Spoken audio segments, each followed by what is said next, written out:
Assalamu alaikum. Today we have 15th lecture for Business Finance, MGT 232. We were studying about risk and return. Let's have a brief overview of the last lecture. What we studied? We studied about the risk attitude. That means what is the amount of risk that is involved in the investment, and what type of risk takers we have. We have risk averse. What type of risk investors we have?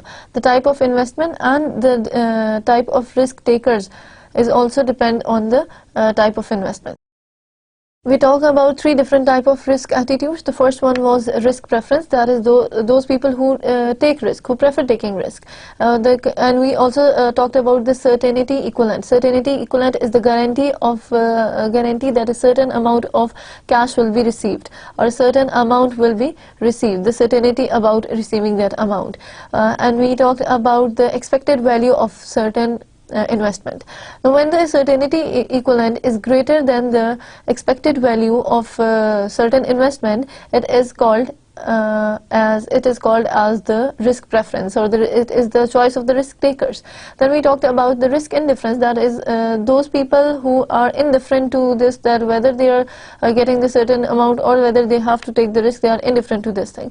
So whenever the certainty equivalent is equal to the amount of investment and the return on that investment, it is the risk indifference. Then we talked about risk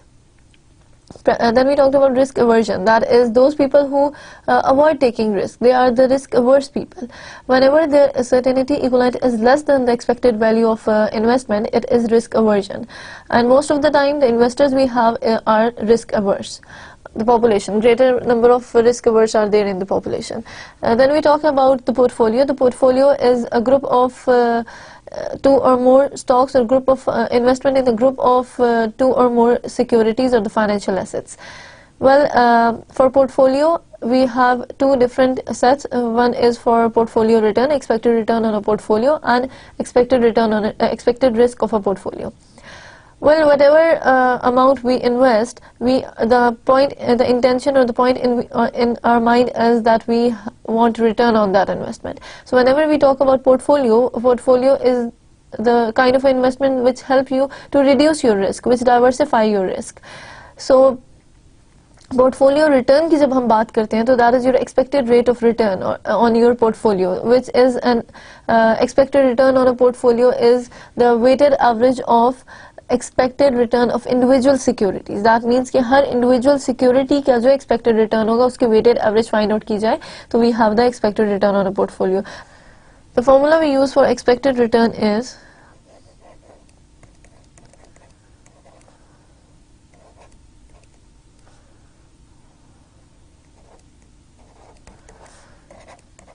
RP cap is equals to summation I is equals to 1 to n RIWI. That means we take the R1 W1 plus R2 W2 plus R3 W3. We have weights and so on. So we have weights and we have returns.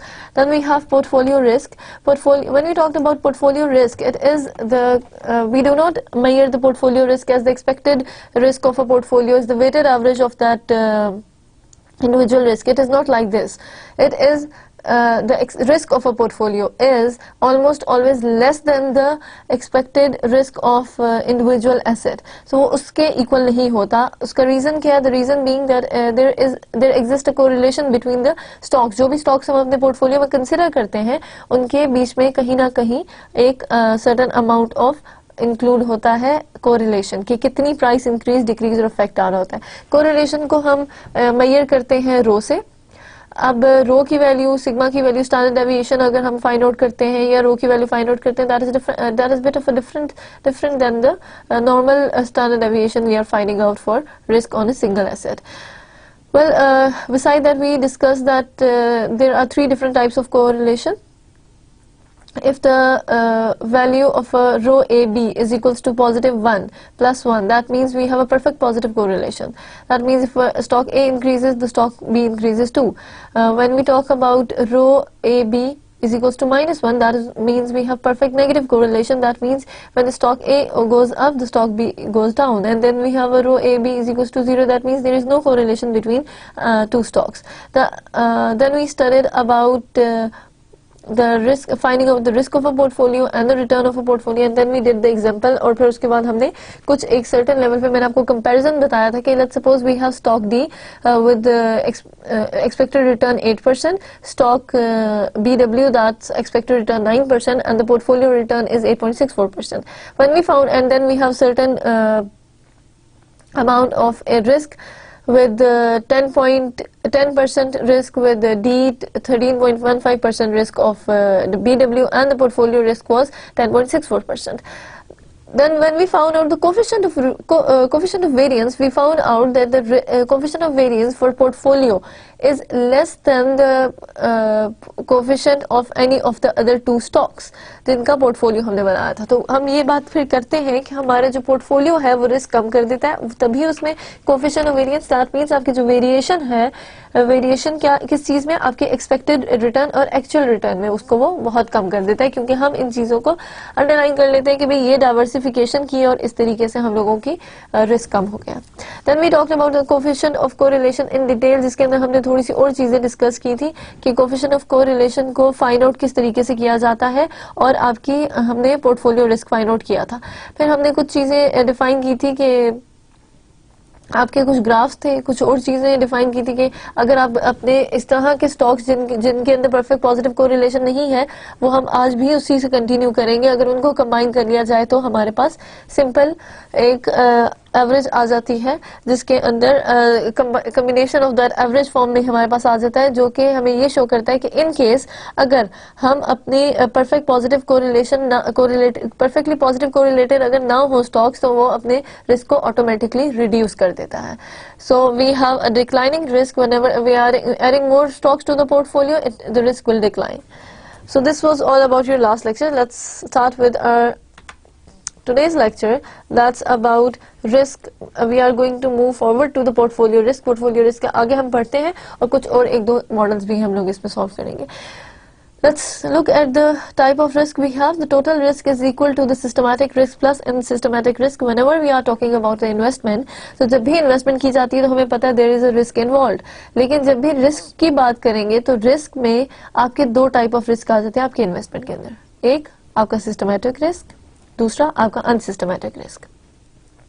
जब हम systematic risk की बात करते हैं तो systematic risk is the variability of return on stocks और portfolios associated with the changes in return on the market as a whole. That means it is the variability of return on stocks associated with the changes in return on market. That means कि variability, जितनी भी expected return के अंदर variability आती है, that is because of the changes in the market. Market में कोई change हो रहा है, इसको इसलिए हम we also call it as a market risk. Then we have unsystematic risk. Unsystematic risk is the variability of return on stocks or portfolios not explained by the general market movements. It is avoidable through diversification. For example, आपकी जो they include the factors which are related to within organization, related to the decisions within the organization. Organization के अंदर related factors होते हैं, changes within the organization. So ऐसे कोई भी factors that are related with the changes within the organization, तो organization के अंदर जो भी changes हो रहे होते हैं उससे related कोई news है, कोई और हमारी important information है, तो वो हमें मिल सकती है थ्रू अनसिस्टमैटिक रिस्क के. और वो जब हमें इन्फॉर्मेशन मिलती है और वो हमारा रिस्क इन्वॉल्व होता है कि वहां पे कोई चेंजेस हो तो डायरेक्टली हमारी इन्वेस्टमेंट के ऊपर इफेक्ट आएगा. और it is usually avoidable through the diversification and it is also called as diversifiable risk. हम इसको डाइवर्सिफिकेशन से किस तरीके से खत्म कर सकते हैं कि अगर एक कंपनी में इन्वेस्ट किया, दूसरी में इन्वेस्ट किया, तीसरी में इन्वेस्ट किया, पहले तो मैं सिर्फ एक कंपनी में इन्वेस्ट कर दूं तो सारी बात है, उसमें कोई चेंज आया, उधर लेबर स्ट्राइक हुई, कोई प्रॉब्लम हुई, कंपनी बंद हो गई, तो हमारे लॉस, उसके शेयर प्राइस के ऊपर इफेक्ट है, हमें लॉस.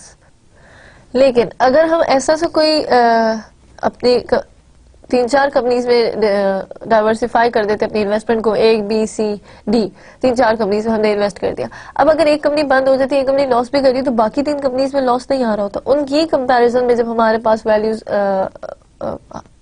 कवर अप होती हैं, जब उनकी हम वैल्यूज फाइंड आउट करते हैं और उनसे रिस्क फाइंड आउट करते हैं तो हमारा रिस्क उतना इन्वॉल्व नहीं होता, क्योंकि अगर एक में लॉस है तो बाकी 3 में लॉस जरूरी नहीं है कि हमें हो, उधर से हम पॉजिटिव रिटर्न्स अर्न कर रहे होते हैं। इसीलिए इसको डाइवर्सिफाइबल रिस्क कहते हैं कि हम जब भी अगर डाइवर्सिफाई कर दे तो हम इस रिस्क को कम कर सकते हैं। हाँ, अलबत्ता हम सिस्टमैटिक रिस्क को बिल्कुल कुछ नहीं कर सकते। We have no control over systematic risk. It is normally the risk which is not controllable, which is not under our control and we can not measure it properly. So उस systematic risk को तुम कभी खत्म कर ही नहीं सकते। ये ऐसा रिस्क है जो कि हर वक्त आपकी मार्केट में रहेगा ही रहेगा। अनसिस्टमैटिक रिस्क को हम खत्म कर सकते हैं या रिड्यूस कर सकते, खत्म तो नहीं पर रिड्यूस कर सकते हैं to some extent, that is undiversification करके। So now if we look at the systematic risk is due to factors such as changes in the economy. For example, if there is a change in the interest rate, there is a change in the inflation rate and the changes in the nation's economy. So tax reform by the Congress हो गई या ऐसी कोई और changes आ जाते हैं जो कि let's suppose there is a war, तो कोई और वर्ल्ड सिचुएशन है, कोई वॉर हो गई है, कोई और सर्टेन रिफॉर्म से अनसर्टेनिटी आ गई विच इज नॉट कंट्रोलेबल। इस तरह के जो भी रिस्क इन्वॉल्व होता है उसको हम सिस्टमैटिक रिस्क कहते हैं, उसको हम कंट्रोल नहीं कर सकते, उसको मार्केट रिस्क या अनकंट्रोलेबल रिस्क भी कहते हैं। Now, if you look at this graph, you can find out that we have this systematic risk. This systematic risk is on the same level. अगर आप इसको देखें कि यहाँ से number of securities in the portfolio increase करें और standard deviation of the portfolio return देखें, तो ये देखा जाए कि जिस तरह हम नंबर ऑफ सिक्योरिटीज को इंक्रीज कर रहे हैं, ठीक है, यहाँ पे अगर 4 सिक्योरिटी थी, 6 आ गई, 8 आ गई, 10 आ गई, इन सिक्योरिटीज को जैसे जैसे इंक्रीज कर रहे हैं आपके स्टैंडर्ड डेविएशन का एक सर्टेन लेवल यहाँ पे सेट है, वो इसी तरीके से जा रहा है, कुछ उसमें फर्क नहीं आ रहा। दैट मीन्स वो रिस्क आपका इसी तरह है, जैसे आप चाहे सिक्योरिटीज को इंक्रीज करें ना करें, आपका रिस्क डाइवर्सिफाई नहीं होगा, वो रिस्क वही रहेगा। इसीलिए हम इसको सिस्टमैटिक रिस्क कहते हैं। Now if you talk about the unsystematic risk, you have अगर ग्राफ के अंदर if you look at this shaded part, this shaded portion, you can see that as we increase the number of securities, इस तरफ आपकी number of securities increase हो रही है, तो आपकी standard of deviation किस तरीके से जा रहा है। ये देखिए जी, सिक्योरिटीज पहले हमारे पास अगर 2 सिक्योरिटीज थी तो आपका अनसिस्टमैटिक रिस्क यहाँ था। अगर आपकी 4 सिक्योरिटीज हुई तो आपका अनसिस्टमैटिक रिस्क ये हुआ। अगर आपकी 6 सिक्योरिटीज हुई तो आपका अनसिस्टमैटिक रिस्क ये हुआ। अगर आपका 8 सिक्योरिटीज थी, इसी तरह ये देखिए सिस्टमैटिक रिस्क यहाँ से स्टार्ट हुआ था and it decrease to this. अगर आप जितनी यहाँ पे लेट्स सपोज हमने 100 सिक्योरिटीज कर दी, तो जितनी नंबर ऑफ सिक्योरिटीज इंक्रीज करते जाएंगे अनसिस्टमैटिक रिस्क आपका डिक्रीज हो जाएगा। So unsystematic risk is due to the factors which are unique to your particular company. For example, the death of a key executive or loss of a governmental defense contract, या आप ये कह दो कि आपकी for example हमने CEO को change कर दिया है, लेट्स सपोज उसकी रिटायरमेंट कर दी, या फॉरेन सीईओ को फायर कर दिया, या आपकी कोई लेबर स्ट्राइक हो गई है कंपनी के अंदर, या कोई भी इंफॉर्मेशन है जो बोर्ड ऑफ डायरेक्टर्स ने आपस में डिसीजन लिया, दैट इज फॉर एग्जाम्पल अगर एक नई एक्सपेंशन करनी है या एक्सपेंशन करनी है, या कोई न्यू प्रोडक्ट डेवलप करना है, न्यू प्रोडक्ट डेवलपमेंट हो रही है, एक्सपेंशन करनी है, या लेट्स सपोज ऐसा कोई न्यूज है कि आपकी कंपनी जो है इस दफा डिविडेंड जरा ज्यादा देगी, इस तरह की न्यूज जो है वो पॉजिटिवली इफेक्ट करती है आपकी स्टॉक प्राइस के ऊपर, क्योंकि वो इन्वेस्टर जो कि इन किस्म की न्यूज, जब इनसाइडर्स इन्फॉर्मेशन इसे कहते हैं, इनसाइडर्स इन्फॉर्मेशन, जब आपको किसी भी कंपनी से एक इन्फॉर्मेशन मिल जाती है तो वो इन्फॉर्मेशन जब आपको वो रिफ्लेक्ट होती है आपके स्टॉक प्राइसेस के अंदर। वो इन्फॉर्मेशन मिली, ब्रोकर्स क्या करेंगे कि पॉजिटिव इन्फॉर्मेशन है, they will start buying the shares, वो शेयर्स को ज्यादा से ज्यादा खरीदना, अपने सब इन्वेस्टर्स को कहेंगे, या मैक्सिमम जो इंस्टीट्यूशनल इन्वेस्टर्स होते हैं, दे हैव द न्यूज, तो वो ज्यादा से ज्यादा स्टॉक्स खरीदेंगे, बिकॉज दे नो कि the price of stock will increase. तो क्या होगा कि हम ज्यादा से ज्यादा, मैं एज ए ब्रोकर या इन्वेस्टर, मैं जल्दी ज्यादा से ज्यादा स्टॉक सारे के सारे वो खरीद लिए स्टॉक्स। फॉर एग्जांपल उस वक्त कंपनी की स्टॉक प्राइस ₹10 पर शेयर थी, मैंने सारे शेयर्स खरीद लिए, मैक्सिमम शेयर्स खरीद लिए।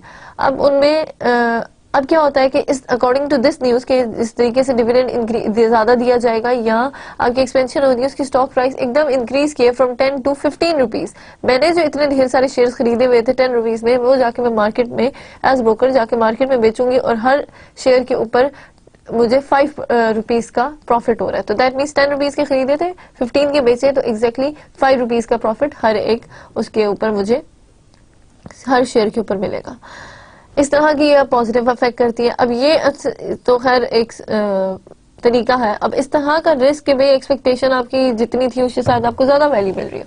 Now when we have a negative effect, let's suppose if we are firing a CEO और या आपका सीईओ की डेथ, सडन डेथ हो गई है या लेबर स्ट्राइक्स हो रही है, ये इनसाइड्स इन्फॉर्मेशन है जो कि अगर या आपकी बोर्ड ऑफ डायरेक्टर डिसाइड करते हैं ऑफ एलिमिनेटिंग और रिड्यूसिंग, कुछ चीज खत्म करने का डिसाइड करते हैं या कोई और certain change in the company policy या डिविडेंड पॉलिसी में करते हैं, तो स्टॉक ब्रोकर्स या आपके इन्वेस्टर्स या इंस्टीट्यूशनल इन्वेस्टर्स क्या करेंगे, ज्यादा से ज्यादा स्टॉक्स को बेचना शुरू कर देंगे, बिकॉज दे नो कि इस इन्फॉर्मेशन से डायरेक्ट प्राइस के ऊपर इफेक्ट आएगा।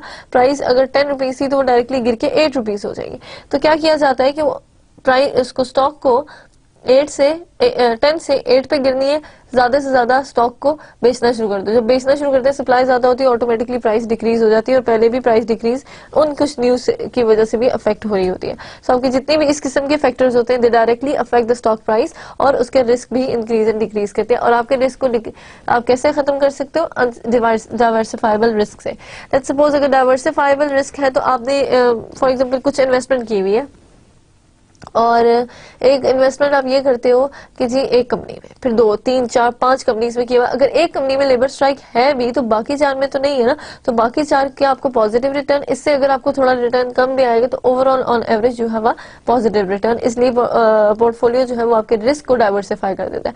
लेकिन अगर आपने सिर्फ एक जगह इन्वेस्टमेंट किया उस कंपनी में जिसके रिस्क, जिसमें लेबर स्ट्राइक है, जिसके स्टॉक प्राइस डिक्रीज होगी, तो अगर आपने सिर्फ एक जगह इन्वेस्टमेंट की हुई है किसी एक कंपनी के अंदर, तो एक कंपनी की जो इन्वेस्टमेंट है उसमें इसका मतलब ये है कि वो एक कंपनी में ही रिटायर, किसी सीईओ की डेथ हो गई या रिटायरमेंट हो गई या लेबर स्ट्राइक है, जो भी उसकी शेयर प्राइस डिक्रीज हुई है, वो शेयर प्राइस डिक्रीज हुई, you have losses and your investment is gone. लेकिन अगर आप पोर्टफोलियो इन्वेस्टमेंट करते हो तो जाहिर बात आपका रिस्क डाइवर्सिफाई हो जाता है। Now let's look at beta. Beta हम लोग किस लिए यूज करते हैं whenever we are talking about unsystematic risk, कि हम जब unsystematic risk की बात करते हैं तो आपका रिस्क डाइवर्सिफाई हो सकता है, इसलिए हम उसको डाइवर्सिफाइबल रिस्क कहते हैं। लेकिन we have another kind of risk that is systematic risk, जो कि डाइवर्सिफाइबल नहीं है, कंट्रोलेबल नहीं है, हम इसको ना डाइवर्सिफाई कर सकते हैं ना रिड्यूस, ये एक सर्टेन लेवल पे चलता है। लेकिन इसको मेजर करने का तरीका कोई होना चाहिए। तो when we measure this systematic risk, so it is through beta. So beta is an index of a systematic risk and it measures the sensitivity of a stock returns to changes in the returns on the market portfolio. किसी भी market portfolio में market की वजह से क्या changes आएंगे उस sensitivity को चेक करते हैं कि कितना ज्यादा पोर्टफोलियो के ऊपर इफेक्ट आ रहा होता है आपकी मार्केट चेंजेस का। Beta is measures the tendency of the stock to move up and down with the changes in the market. तो मार्केट में जितने भी चेंजेस आ रहे होते हैं वो आपके पोर्टफोलियो को कैसे अफेक्ट कर रहे होते हैं, उस और उसकी क्या पोर्टफोलियो का या स्टॉक की क्या टेंडेंसी है कि मार्केट के साथ वो मूव अप और डाउन करे। अगर तो उसकी बीटा की वैल्यू बहुत हायर है, दैट मीन्स कि वो बहुत ज्यादा अफेक्ट हो गया आपके चेंजेस। अगर उसकी वैल्यू थोड़ी कम है, 1 पे है या 1 से भी कम है, तो दैट लेस रिस्क है। तो इसका मतलब है कि लेस रिस्क है और आपकी कंपनी के जो चेंजेस, मार्केट में कोई भी चेंजेस आएगा तो वो डायरेक्टली बहुत ज्यादा अफेक्ट नहीं करेगी आपके स्टॉक को। Now we have if beta is equal to 1, it shows that the security is as risky as the entire market, and it is the beta of an average security. किसी भी market की average security उठा लो तो ज्यादातर हम कहते हैं कि उसके अंदर उसका बीटा जो है वो इक्वल टू 1 होगा। दैट मीन्स उसका risk involve is 1। Now if beta is equals to 1, किसी भी सिक्योरिटी का बीटा अगर 1 है, that means it is as risky as the entire market. Market में जितना भी रिस्क मार्केट में चल रहा है उतना ही रिस्क आपकी इस सर्टेन पोर्टफोलियो या सर्टेन स्टॉक के अंदर चल रहा होगा।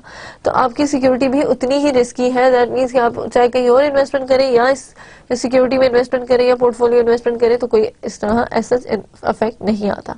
तो when we talk about beta is equals to 0.5, it shows that the security is half as risky as the average security. अगर एवरेज सिक्योरिटी कोई भी मार्केट के अंदर रिस्की है to the level of 1, let's suppose 1 या 2% उसमें risk है, इसका मतलब है कि आपकी इस सिक्योरिटी जो कि जिसका बीटा 0.5 है उसका रिस्क जो है हाफ ऑफ दैट है। दैट मीन्स उसका अगर एक सिक्योरिटी का 2% है, कोई भी एवरेज मार्केट सिक्योरिटी, तो वो सिक्योरिटी जिसके अंदर आप इन्वेस्ट कर रहे हो उसका बीटा 0.5 है। That means it is half as risk. इसका रिस्क कितना होगा 1%। अगर उसमें 2% है तो इसका हाफ हो जाएगा 1%। Now if we have beta is equals to 2.0, it shows that the security is twice as risky as the average security. तो अगर एवरेज सिक्योरिटी, कोई भी एवरेज सिक्योरिटी है, उसका हम रिस्क कंपेयर करते हैं, दैट इज 2%, उसका रिस्क वैल्यूएट किया 2% है। तो आपकी वो सिक्योरिटी जिसमें आप इन्वेस्टमेंट करने जा रहे हो और जिसका बीटा 2 है, that means this is as risky as the twice as risky as the market security. Market security का रिस्क अगर 2% है तो इसका रिस्क कितना होगा, 4%। Now let's look at the characteristic lines and different betas. Now excess return on the stock is on y-axis and we have excess return on market portfolio on x-axis. अब each characteristic line has a different slope. आपका जो beta है वो actual में आपके slope को major कर रहा होता है. If you have found out slope at any point in time, कभी भी मैथ्स में या पिछला किसी भी टाइम में आपने अगर फाइंड आउट किया स्लोप, तो it is y2 minus y1 over x2 minus x1. तो हम x2 और x1 की वैल्यूज लेते हैं, y2 जो चेंजेस आए होते हैं उनके स्लोप फाइंड आउट करते हैं. Now beta, if beta is greater than 1, that means it is aggressive. आपकी जितनी भी एग्रेसिव इन्वेस्टमेंट हुई हुई है और it is riskier investment. Now when we talk about beta is equal to 1, तो it is on average. Average में आप अगर आप एक पर्पल लाइन देखें तो it's an average. On average आपके एवरेज में बीटा की वैल्यू 1 है.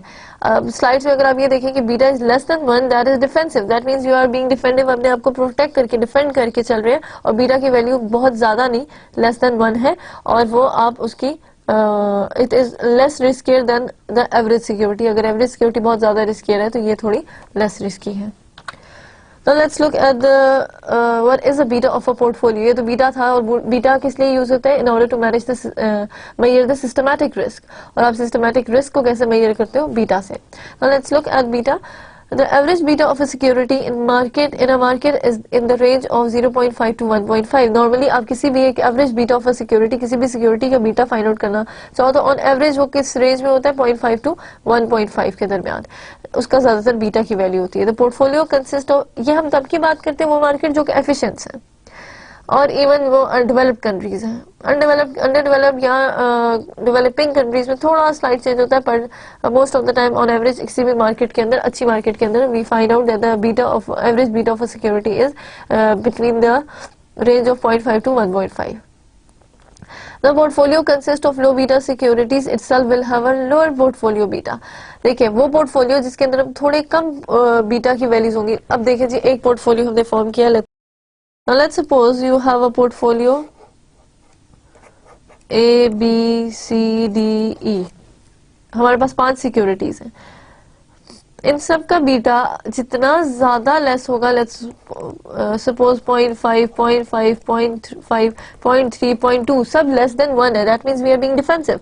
इसकी सिक्योरिटी का, इसमें जितनी भी सिक्योरिटीज हैं उन सब का बीटा लेस देन 1 है और कम है. जितना ज्यादा बीटा जितने भी हर सिक्योरिटी का जितना बीटा कम होगा, तो ओवरऑल पोर्टफोलियो का बीटा भी कम ही होगा, वो लेस ही होगा. तो when we talk about this beta of a portfolio, we say that the beta of a portfolio is the weighted average of beta of individual security. तो किसी भी पोर्टफोलियो का beta is the beta of a portfolio is the weighted average of beta of its individual securities. कि हर individual security का जो beta है वो इसका weighted average of the beta होगी. That means we will have weights and betas. The formula for finding out the beta of a portfolio is equal to W1 B1 plus W2 B2 plus so on up to Wn Bn. Now let's look at one of the questions for beta of a portfolio. Suppose you decided to invest in 3 stocks an amount of rupees 100,000. The stocks has following values of the beta, that is beta 1 is equals to 0.7, beta 2 is equals to 0.7, beta 3 is equals to 2.0. Find the beta of a portfolio if you invest equal amount in each stock. So find the value of beta of a portfolio. अब इसके अंदर हमें पता है कि beta of a portfolio का formula we know, but what we need is weights. इसमें weights नहीं दिए, but हमें ये बता दिया कि इसका मतलब है कि हम 100,000 इन्वेस्ट कर रहे हैं 3 डिफरेंट स्टॉक्स के अंदर. उनके बीटास हमें पता है अब, और ये भी पता है कि इक्वल अमाउंट हर स्टॉक में इन्वेस्टमेंट करनी है. तो what you have is, let's find out the weights. 100,000 divided by 3 is equals to 33333.33. Now that means कि एक सिंगल इंडिविजुअल एसेट के अंदर हमारी इन्वेस्टमेंट कितनी हुई है? 33,333. ये हमारी इन्वेस्टमेंट है एक स्टॉक के अंदर. अब अगर हम 0.33 इसको डिवाइड कर दें आपकी ओवरऑल इन्वेस्टमेंट के ऊपर, तो आपके पास आंसर आ जाएगा 0.33 सो अप्रोक्सीमेटली हम उसको ले लेते हैं 0.33 राउंड ऑफ करके. So we have the weight of each stock as 0.33. Now let's look at the formula of portfolio. Beta of a portfolio is equals to W1 B1 plus W2 B2 plus W3 B3 क्योंकि हम 3 अपने betas ले रहे हैं. Now for weights we have 0.33 into beta is 0.7 plus 0.33 हमारा हर एक का wait है into 0.7 plus weight of third is 0.33 as well and the beta of third is 2.0. The answer we'll get is 1.122. तो इसका आंसर कहीं 1 या 1 से कम या 1 से ज्यादा होता है. अब अगर आप ये देखें कि हमारे पास कितने स्टॉक्स थे, 3 स्टॉक्स थे, तीनों की वैल्यूज 0.7 0.7 और 2 बहुत ज्यादा है. इसका मतलब बहुत ज्यादा वेरिएशन है 0.7 और 2 के दरमियान में आपका कहीं एग्जिस्ट कर रहा है. तो आपकी जो वैल्यू ऑफ पोर्टफोलियो आया, वैल्यू ऑफ बीटा पोर्टफोलियो आया है 1.122. दैट मीन्स काफी ज्यादा 1 से ग्रेटर है. दैट मीन्स एग्रेसिव इन्वेस्टमेंट है और इसके अंदर इसका मतलब थोड़ा सा रिस्कियर इन्वेस्टमेंट है. 1.122 दैट मीन्स इट्स ऑलमोस्ट 1.1% उसमें जरा ज्यादा वैल्यूज आती है. Now we have a capital asset pricing model. It is one of the very important model and within a finance क्योंकि finance में इसकी बहुत ज़्यादा importance है, बहुत ज़्यादा application है. Now when we talk about the investment and the stocks, तो हम stocks के लिए क्या हम ज़रूर find out करते हैं, वो हमें ये भी बता देते हैं कि हमारी risk free investment क्या है, हमारी original investment जो हम as an investor investment करते हैं वो आपका risk of a portfolio and it most importantly it tells you about the relationship between the risk and the return. So it clearly describes the relationship between risk and the expected return in an investment of a portfolio or a single individual. In this model a security's expected return is the risk free rate plus a premium, market risk premium based on the systematic risk of the security के systematic risk of the security को consider करके आपका कितना market risk premium मिल रहा है उसको add करते हैं risk free rate से and then we find out the value of a CAPM. That is kind of a return you are finding out. So the model was evaluated by Harry Markowitz and William Sharpe, which basically focused that how much contribution of each individual securities risk is to the risk of a portfolio. That means कि पूरे overall portfolio का जो risk है उसमें कितनी ज़्यादा हर security portfolio के अंदर जो हर security उसकी कितनी ज़्यादा contribution है overall portfolio risk के अंदर. So there are few assumptions of the CAPM. The first one is capital markets are efficient. Now when we talk about efficient capital markets, we are actually talking about efficient market hypothesis. अगर आप लोग थोड़ा सा क्योंकि आगे जाके यहाँ थोड़ी advanced जब courses पढ़ेंगे तो you'll be studying efficient market hypothesis. Now efficient market hypothesis है क्या कि एक assumption है कि आपकी market जो है वो efficient है. इसमें कोई किसी भी किस्म के फ्लॉज नहीं है, कोई ऐसे एरर्स नहीं है, ना ही कोई ऐसा प्रॉब्लम आती है कि जिसकी वजह से आपकी जो इन्वेस्टमेंट है वो खराब. जैसे कि अभी हम आज की बात करें या आजकल की मार्केट्स की बात करें, जैसे पाकिस्तान की अगर सिचुएशन की बात करें तो पाकिस्तान की सिचुएशन बहुत वॉलेटाइल मार्केट है, इसके अंदर कॉन्टिन्यूस चेंजेस आ रहे होते हैं. अब उन चेंजेस पे रिस्क भी बहुत ज्यादा क्योंकि इन्वॉल्व है, क्योंकि इकोनॉमी डायरेक्टली अफेक्ट कर रही होती है आपकी स्टॉक प्राइसेस, स्टॉक मार्केट और हर इन्वेस्टमेंट के ऊपर. आजकल की कहीं पे भी मार्केट देख ले तो ऐसे कोई इवन डेवलप्ड कंट्री, आपका इवन यूएस जो इतना डेवलप्ड कंट्री है वो भी शायद इतना उसमें भी इतनी ज्यादा हम ये नहीं कहेंगे कि स्टेबिलिटी नहीं है कि वो बहुत एफिशिएंट मार्केट्स आपके एग्जिस्ट नहीं करती क्योंकि उनकी अजम्पशन ये है कि उसमें कोई एरर नहीं है, कोई मसला नहीं है, दे आर टोटली एफिशिएंट और रिटर्न सर्टन होता है. लेकिन क्योंकि ऐसी मार्केट है नहीं फिर भी स्टिल डेवलप्ड कंट्रीज की मार्केट्स को कुछ हद तक हम नियर टू एफिशिएंट मार्केट्स कहते हैं. Now when we talk about today's market, आज अगर हम ये देखें कि ग्लोबल फाइनेंशियल क्राइसिस आए, अगर हम किसी भी मार्केट को एफिशिएंट कहते हैं तो ग्लोबल फाइनेंशियल क्राइसिस नहीं आ सकते. तो जब भी ग्लोबल फाइनेंशियल क्राइसिस की बात करते हैं तो दैट मीन्स कि आपकी मार्केट जो है कहीं पे क्राइसिस आए तो आपकी मार्केट एफिशिएंट नहीं है. जबकि एफिशिएंट मार्केट हाइपोथेसिस में हमारी अजम्पशन ही ये होती है कि your market is completely efficient and there are no flaws, no problems और उसमें लॉसेस के चांसेस बहुत कम है and the return is certain. Now CAPM हम जब भी अप्लाई करेंगे तो हम पहली अजम्पशन ये लेते हैं कि हमारी जो कैपिटल मार्केट्स हैं they are efficient capital markets हैं, उसमें कोई इशू नहीं होगा, रिटर्न्स आएंगे, we have risk but certain risk और सर्टेन अमाउंट ऑफ रिटर्न, और हमारी एफिशिएंट मार्केट्स हैं whenever we are applying CAPM. Then second option is homogeneous investor expectation over period of time. हमने ये कहा कि हमारे जो इन्वेस्टर्स हैं उनकी एक्सपेक्टेशन या इन्वेस्टर्स के जो पॉइंट ऑफ व्यूज होते हैं, उनके जो रिस्क लेने की जो टेंडेंसी होती है वो जरा डिफरेंट होती है, उनके एटीट्यूड टुवर्ड्स रिस्क डिफरेंट होते हैं। एक्सपेक्टेशन किसी की बहुत ज्यादा है, किसी की कम है, लेकिन जब हम बात करते हैं कैपम की तो हम कैपम में ये कंसिडर करते हैं कि आपके जितने भी इन्वेस्टर्स हैं उनकी होमोजीनियस एक्सपेक्टेशन है। आपके इन्वेस्टर्स जो है they have mix kind of expectation की, कोई बहुत ज्यादा, कोई बहुत कम, कोई बिल्कुल नहीं और कोई बहुत ही ज्यादा एक्सपेक्टेशन रख रहा होता है। तो दैट डिपेंड्स कि आपके डिफरेंट एटीट्यूड डिफरेंट टेंडेंसी के साथ होते हैं। हम ये कैपम अप्लाई करते हुए एससी मार्केट कंसिडर करते हैं। Then we have risk free asset return is certain. हम ये एज्यूम करते हैं कि जो रिस्क फ्री एसेट है उसका रिटर्न जो है वो सर्टेन है। रिस्क फ्री जितनी भी हमारे एसेट्स हैं वो कौन से हैं? गवर्नमेंट सिक्योरिटीज, ट्रेजरी सिक्योरिटीज, जिसके अंदर रिस्क इन्वॉल्व नहीं होता। ठीक है, तो जो रिस्क हम कहते हैं जी रिस्क फ्री है, तो इसका मतलब इसमें कोई रिस्क नहीं है, स्लाइट सा रिस्क होता है जो कि गवर्नमेंटल सिक्योरिटीज में नॉर्मल सा होता है। अदरवाइज वी से कि सिक्योरिटीज में रिस्क नहीं है। रिस्क नहीं है का क्या मतलब हुआ? That means it's risk free, तो उधर सर्टेनिटी होगी। Then we talk about K G then we take another assumption that is market portfolio contains only systematic risk। हम ये भी सोचते हैं कि आपका जो दूसरा रिस्क है portfolio risk, diversifiable risk, that doesn't exist. Market portfolio के अंदर सिर्फ सिस्टमैटिक रिस्क है। क्यों? क्योंकि हम ये कह रहे हैं कि हम जब पोर्टफोलियो की बात करते हैं तो ऑटोमेटिकली ये बात अंडरस्टैंडेबल होती है कि आपका पोर्टफोलियो में रिस्क डाइवर्सिफाइबल है। तो हम डाइवर्सिफाइड रिस्क है, अनसिस्टमैटिक रिस्क इसका मतलब है बिल्कुल डाइवर्सिफाई हो गया। तो इसमें अजम्पशन ये लेते हैं कि आपका, क्योंकि हम पोर्टफोलियो इन्वेस्टमेंट कर रहे हैं इसलिए हमारा बाकी रिस्क कोई है नहीं। पोर्टफोलियो इन्वेस्टमेंट के अंदर रिस्क बिल्कुल हमने सिस्टमैटिक रिस्क को हमने कंसिडर ये किया कि वो डाइवर्सिफाई हो गया, पोर्टफोलियो में डाइवर्सिफिकेशन होती है और आपका अनसिस्टमैटिक रिस्क डाइवर्सिफाइड हो गया, it's not there. The only risk you have is systematic risk. So these are 4 assumptions for your CAPM. The formula we use for capital asset pricing model is also called as a security market line. So the formula is RJ is equals to RF plus BJ into RM minus RF, where RJ is the required rate of return on stock J, RF is the risk-free rate of return. That means the risk on a treasury securities or a risk-free security. So the BJ is the beta of a stock J, that measures the systematic risk of that stock J.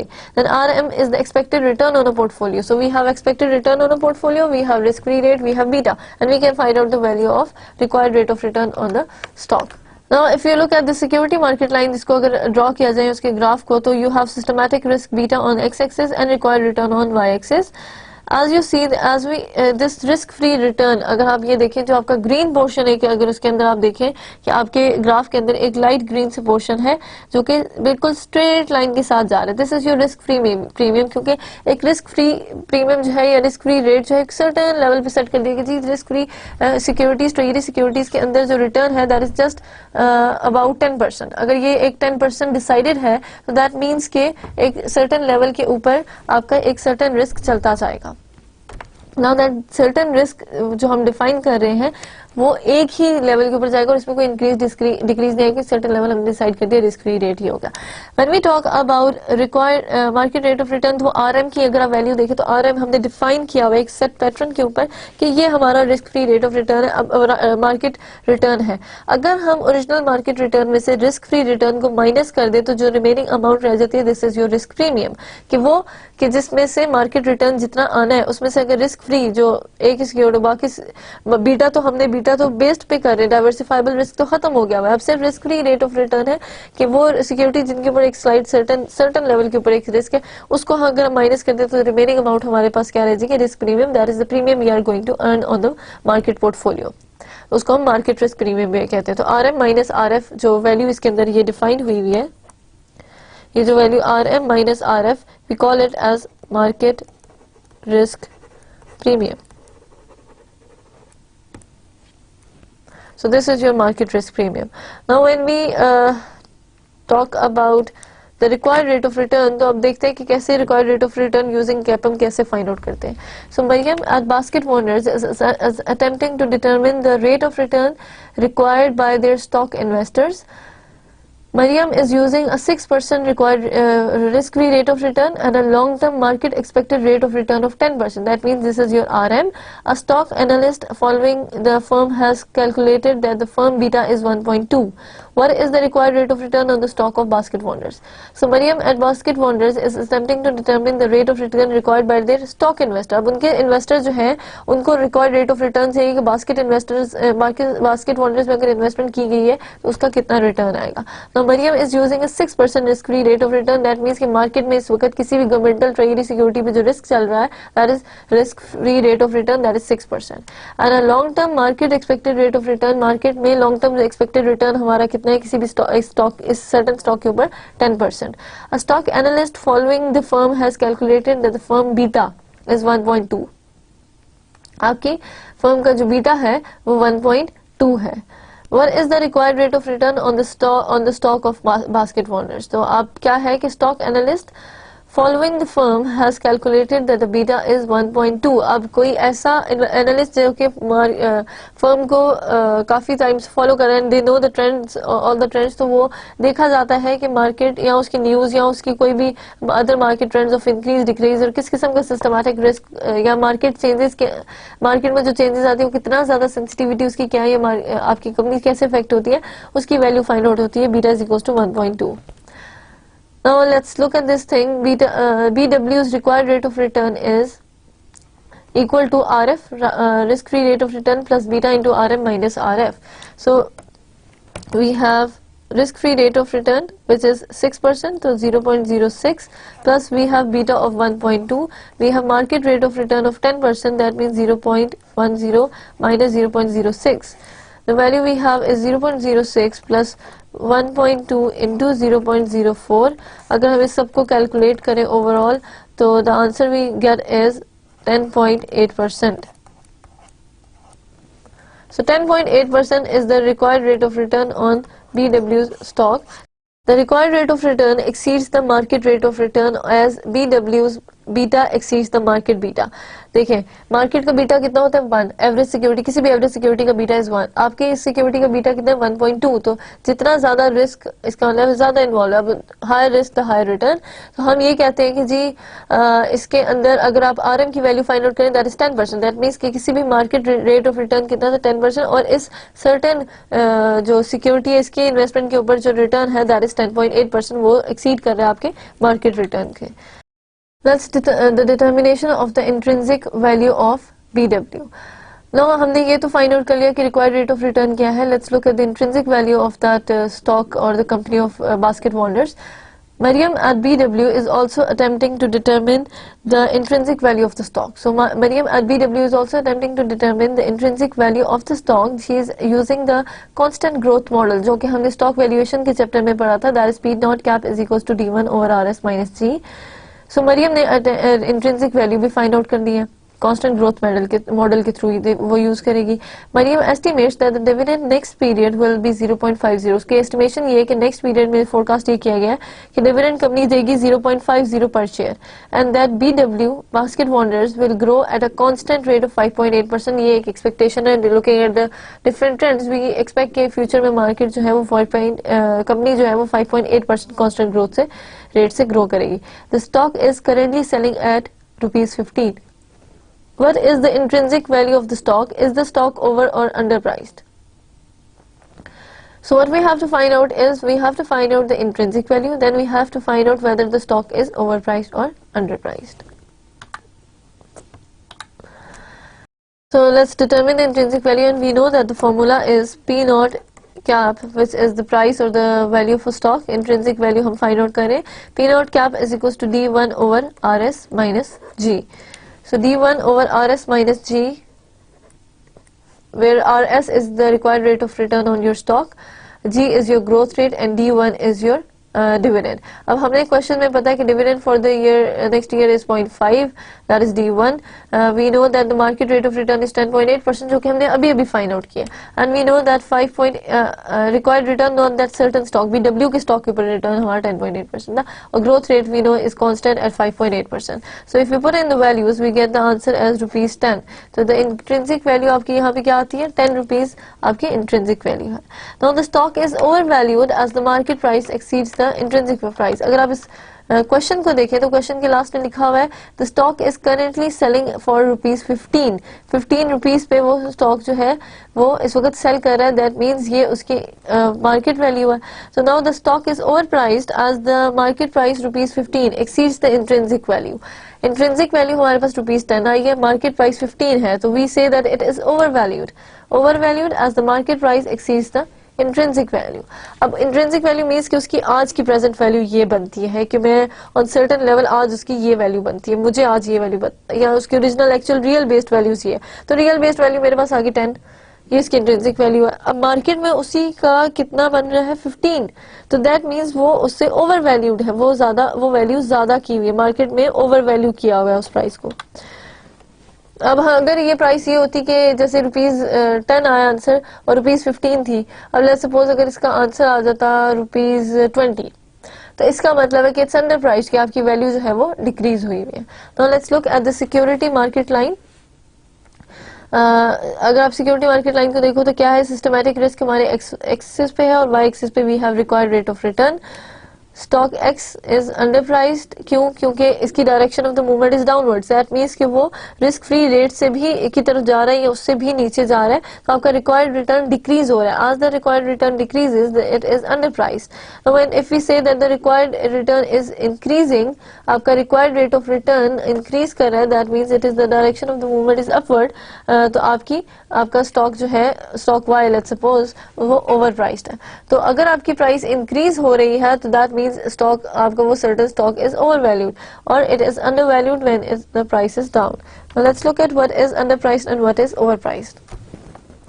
When the offer price is lower than the price of the first trade, that means the first time market में आपके stocks trade किए गए हैं उसकी और जो offer price उसको इस वक्त offer हो रही है, when the offer price is lower than the price of the first trade, that means कि जब आपकी जो ऑफर कर रहे प्राइस, इस वक्त जो प्राइस ऑफर करेंगे इसके ऊपर सेल आउट होगा, वो प्राइस अगर कम हो आपकी फर्स्ट टाइम जो प्राइस दी थी स्टॉक से उससे, तो इसका मतलब है the stock is under price, the stock is considered to be under priced.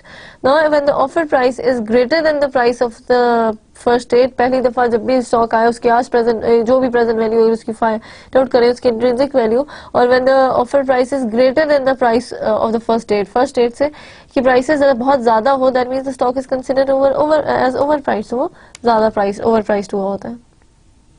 Now if you have to summarize the whole chapter, क्योंकि यहाँ पे आके आपका चैप्टर बिल्कुल एंड हो गया, you have completed your risk and return, and so far I think we have completed 5 chapters. So if we summarize the whole chapter, we'll start with the return. First what we talked about the return, the expected return that we expect on the investment. So starting with this, the expected return or whatever return we earn or we expect on the investment. So पहले क्या है कि what we expect is हमने एक investment करनी है, investment कर दी, investment करने की हमारी इंटेंशन क्या होती है, to earn profit, to have something in return, तो money invested with the intention of getting more money, तो वो जो आपने इन्वेस्टमेंट की होती है that is the amount of money you are getting the return on that investment, आपकी expectation होती है।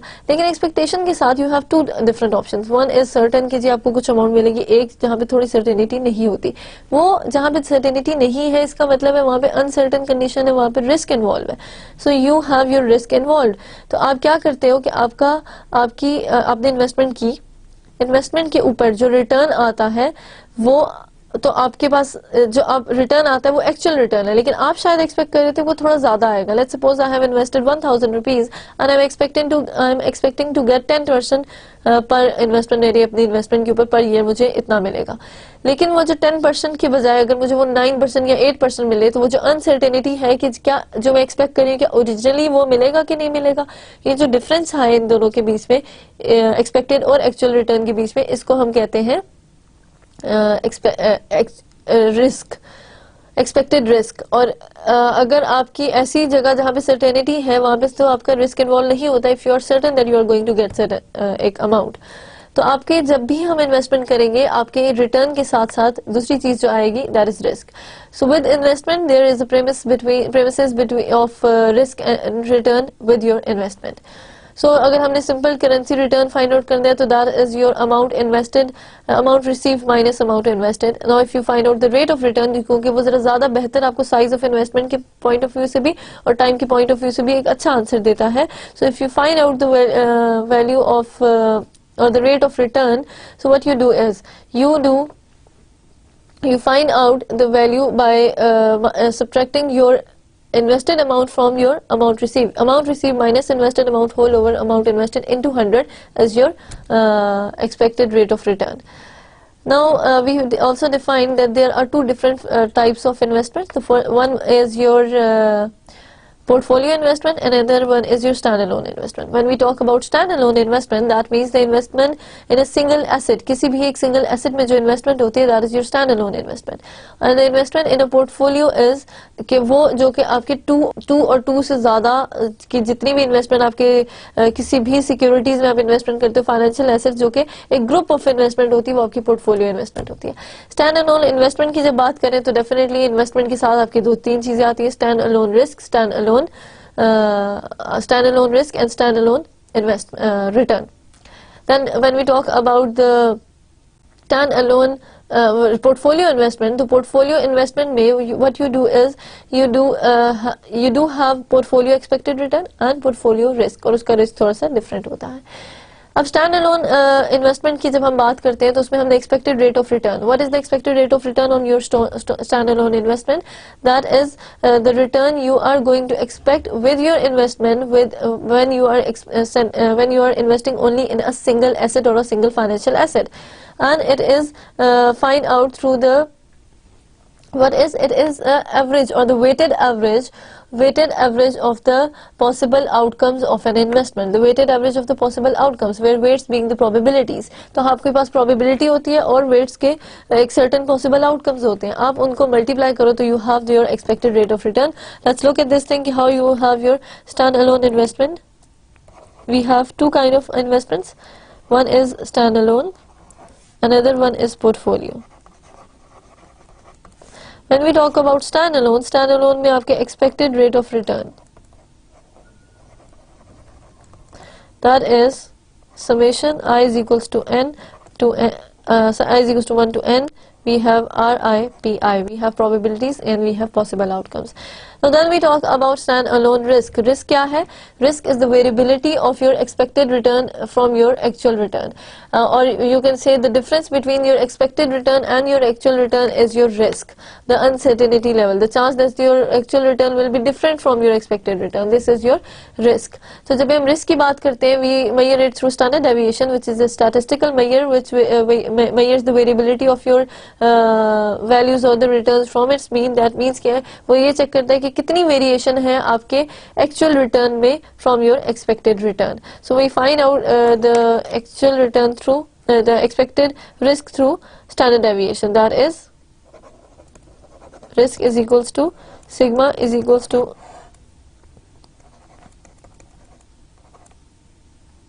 RI minus R cap square, यहाँ पे हमने R cap find out किया, into PI. PI is your probability, R cap is your expected return on that stock, and RI is your possible outcomes. Okay, then we talked about certain other levels of risk attitudes. We talked about कि कितना ज़्यादा risk involve होता है आपकी किस तरह के risk investors आपके पास होते हैं with the different types of investment, और आपके डिफरेंट टाइप्स ऑफ पीपल होते हैं जो कि डिफरेंट टाइप ऑफ रिस्क ले रहे होते हैं. For example if we talk about investors जो कि बहुत ज़्यादा इन्वॉल्व है रिस्क टेकिंग में, तो वो लोग होंगे जो कि प्रेफर करते हैं रिस्क लेना, उसको हम रिस्क प्रेफरेंस कह देते हैं. वो लोग जिनकी सर्टेनिटी इक्विवेलेंट जो है वो greater than your expected rate of return होता है. अब certainty equivalent greater than your expected rate of return का क्या मतलब है? दैट मीन्स कि आपकी जो डिफरेंट लेवल, आपका एक सर्टन लेवल है कि जी एक सर्टेनिटी है कि आपको यहाँ से रिटर्न मिलना ही मिलना है, और एक ये है कि आपको एक जगह थोड़ा अनसर्टेनिटी है, तो आप क्या करोगे अगर आपका certainty certainty level greater than your expected rate of return होगा. दैट मीन्स कि एक्सपेक्टेड वैल्यू जो आपको मिलनी है उससे भी ज्यादा आप सर्टन हो कि नहीं इससे ज्यादा मिल सकती है. That means you are taking risk, you are preferring the risk. खैर है रिस्क लेने में कि हमें ज्यादा वैल्यू भी मिल सकती है. Then if you have your risk your expected your certainty value is equal to your expected value, that means you are indifferent to that and you are risk indifference. Now एक और चीज होती है जिसको हम रिस्क अवर्जन कहते हैं. इसमें वो लोग आते हैं जो कि रिस्क अवर्जन, जो कि ज्यादा रिस्क लेना नहीं प्रेफर करते. उनकी सर्टेनिटी इक्विवेलेंट जो है वो हमेशा less than your expected value होता है. वो हमेशा कम वैल्यू पे भी कहते हैं कि ठीक है हम ज्यादा रिस्क ना लें, जितनी वैल्यू उससे बेशक कम मिले पर ज्यादा रिस्क ना लेना पड़े. These are different attitudes towards risk.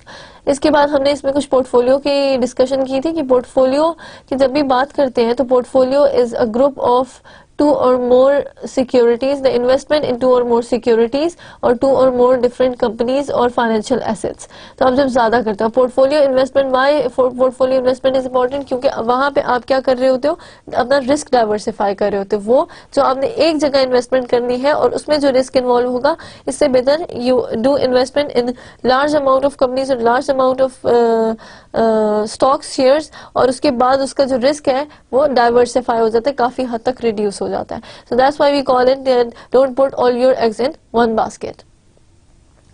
Okay then in portfolio हमने ये भी बात की थी कि पोर्टफोलियो का एक्सपेक्टेड रिटर्न कैसे फाइंड आउट किया जा सकता है.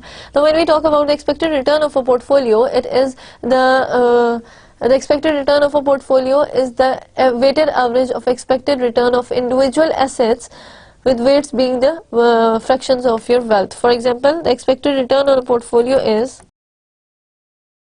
expected return on a portfolio is equals to R1 W1 plus R2 W2 plus so on up to RN WN. That means कि आपके पास रिटर्न होना चाहिए हर individual stock. Let's suppose 4 stocks में इन्वेस्टमेंट हुई है, हर स्टॉक का रिटर्न और हर स्टॉक में कितनी इन्वेस्टमेंट की गई, ओवरऑल जितनी भी इन्वेस्टमेंट है उसमें से कितना पोर्शन स्टॉक 1 में, कितना 2 में, कितना 3 में, कितना 4 में गया है. तो उन सब के वेट्स और उनके रिटर्न्स हो तो you can find out the stock of return on a portfolio. Then we talk about the risk of a portfolio. तो risk of a portfolio is not equal to the expected risk of each individual securities in a portfolio. तो हर security का जितना risk है सबके average find out करें तो आपका रिस्क ऑफ अ पोर्टफोलियो नहीं बनता, क्योंकि risk of a portfolio is almost always less than your expected risk of the single individual assets. उसका रीजन क्या है? There exist a correlation between the values of the stocks और the expected returns of the stock in the portfolio. Portfolio में आप different stocks का रो relation होता है जिसको हम मेजर करते हैं रो से. Rho is your stock rho आप मेजर करते हो आपके कोरिलेशन कोफिशिएंट को. कोरिलेशन कोफिशिएंट की वैल्यू अगर +1 है that means perfect positive correlation.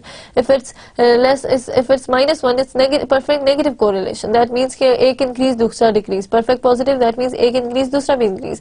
And if it's equal to 0 that means there is no correlation. Then we found out that the average value of average correlation of any randomly selected two variables from the market is 0.6 and it ranges from 0.5 to 0.7. Similarly, आप किसी according to study अगर आप किसी भी single individual asset का risk find out करो तो that is 35%, while the risk of a portfolio is only 20%. Then we discussed that risk of a portfolio can be found out through covariance matrix और expected return की हमने value find out की थी. हमने 3 चीजें different compare की थी कि 2 different stocks और उनको portfolio में compare करें तो कैसे होता है. अगर आप उनको graphs में form करें तो you can see that the perfect positive correlation अगर shares के बीच में ना हो तो हम उसका risk जो है that will keep on declining और वो reduced रहता है. इसके बाद हम लोगों ने बात की थी जी अपने डिफरेंट टाइप्स ऑफ रिस्क की. यहाँ पे हमारा लेक्चर खत्म हुआ था लास्ट और हमने आज के लेक्चर में ये पढ़ा है कि there is a systematic risk and unsystematic risk. When we talk about systematic risk is that risk which is not controllable, which cannot be diversifiable and which is also called market risk. It depends on the factors which are the market factors and it is caused by the factor due to the factors such as the changes in the interest rates, the changes in the inflation, the war, all those factors which are not controllable, which are not in the control of the investors or in our control. So it is a systematic risk. Systematic risk diversify नहीं हो सकता, but इस market risk को हम measure जरूर कर सकते हैं, and we measure it through beta के इसकी क्या वैल्यू बन रही है. और एक होता है आपका अनसिस्टमैटिक रिस्क. अनसिस्टमैटिक रिस्क वो रिस्क है which is diversifiable and we also call it as a diversifiable risk. ये डाइवर्सिफाई हो जाता है जब भी आप पोर्टफोलियो इन्वेस्टमेंट कर दे, तो किसी भी स्टॉक के साथ अनसिस्टमैटिक रिस्क है, यू डू पोर्टफोलियो इन्वेस्टमेंट, तो आपके ओवरऑल इन्वेस्टमेंट में डाइवर्सिफाइबल रिस्क, आप अपनी इन्वेस्टमेंट को डाइवर्सिफाई कर रहे हो, पोर्टफोलियो इन्वेस्टमेंट कर रहे हो, और आपका रिस्क भी डाइवर्सिफाई होकर रिड्यूस हो जाएगा, कम हो जाएगा. सिस्टमैटिक रिस्क क्योंकि मेजर होता है बीटा से, तो बीटा की डिफरेंट वैल्यू है. If beta is equal to 1, तो ये हम कहते हैं बीटा 1, मतलब ये मार्केट में किसी भी एवरेज सिक्योरिटी का या मार्केट में जो वैल्यू चल रही है that is beta 1. It means कि जो भी चेंजेस हो रहे हैं मार्केट में that is directly affecting to that security जिसका बीटा 1 है.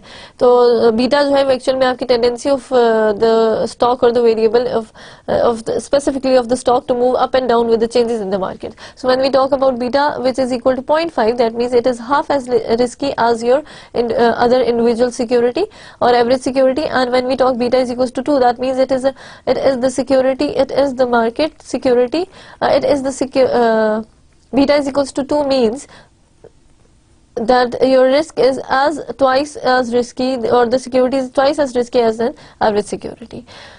Then we also discuss the capital asset pricing model and beta of a portfolio too. Beta of a portfolio is the weighted average of betas of individual securities in the portfolio. That means जिसको हम normally कहते भी हैं कि हम लोगों ने अगर find out करना है, so beta of a portfolio is equals to W1B1 plus W2B2 plus so on up to WNBN. So this is the beta of a portfolio. Then we talk about capital asset pricing model, which is CAPM, which was evaluated by Harry Markowitz and William Sharp.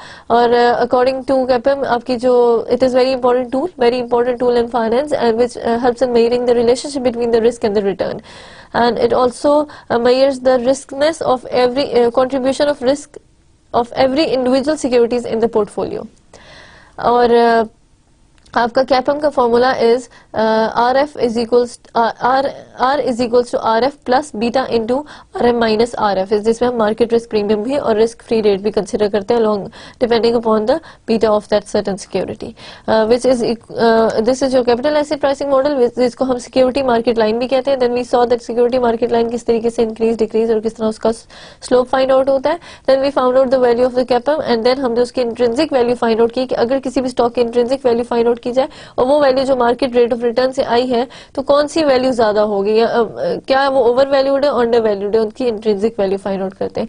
Over valued और under valued means कि आपकी अगर price of a stock जो है market value से ज्यादा हो गई, या अगर आपकी price of stock market value से कम हो गई, दैट्स योर ओवर प्राइस और under priced. So this was all about your lecture or your topic about risk and return. Risk and return का सारा complete chapter हमने खत्म कर लिया है इस lecture तक. Next में we'll be studying either capital budgeting और cost of cap. हमारा जो रहेंगे topics that are cost of capital and financial statement analysis. So inshallah meet you in the next lecture. Thank you.